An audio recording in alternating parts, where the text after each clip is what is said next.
Hello everyone, this is Tianyi, and welcome to my EdTech resource review. Today I'll be discussing how remote learning strategies, specifically those used during the early pandemic in China, can support English language learners, or we call it ELLs.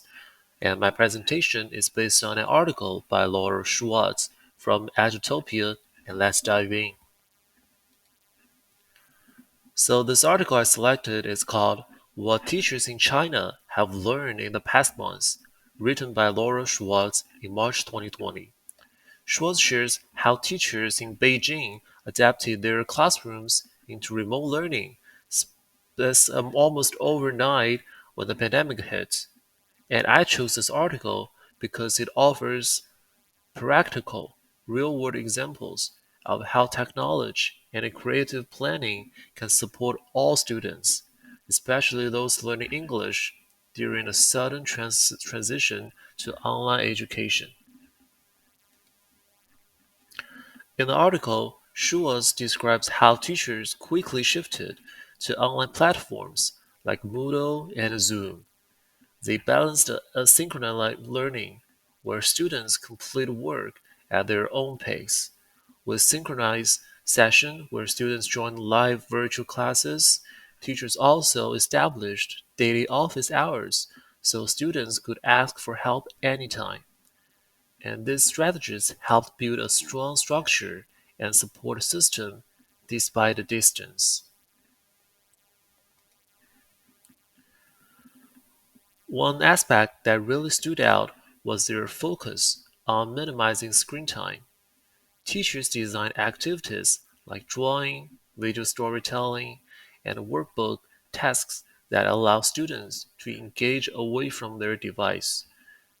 They made learning more flexible and less overwhelming.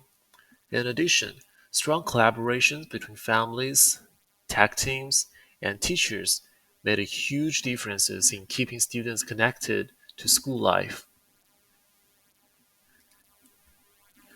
And when we think about the learning theories behind these methods, three stands out. Cognitivism, which is reflected through organized lessons and feedback that help students process and retain information. The constructivism appears in the hands-on tasks where students build their own understanding, and social constructivism is visible in the live classes and group activities that promote peer interaction and shared learning experiences. Now let's focus on English language learners. ELLs often face language barriers, social isolation, and limited support at home, especially if family members are also learning English. In remote learning, these challenges can become even more intense. Without intentional support, it's easy for ELLs to fall behind academically and socially. The strategies in Schwartz's article offer many potential benefits for ELLs. Asynchronous lessons give ELL students extra time to understand instructions and complete work. Recorded feedback allows students to replay and learn at their own pace. Creative offline activities provide additional language practice without the pressure of perfect English. All of these elements help lower the affective filter and build confidence. And of course, there are a few challenges. Juggling multiple digital platforms can be confusing, especially when English instruction are complicated. Some ELL families might now rely reliable internet or access to a laptop.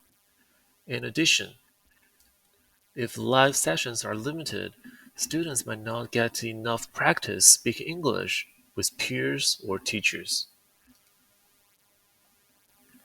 To address these challenges, teachers can scaffold assignments with visuals, simple sentence frames, and clear instructions.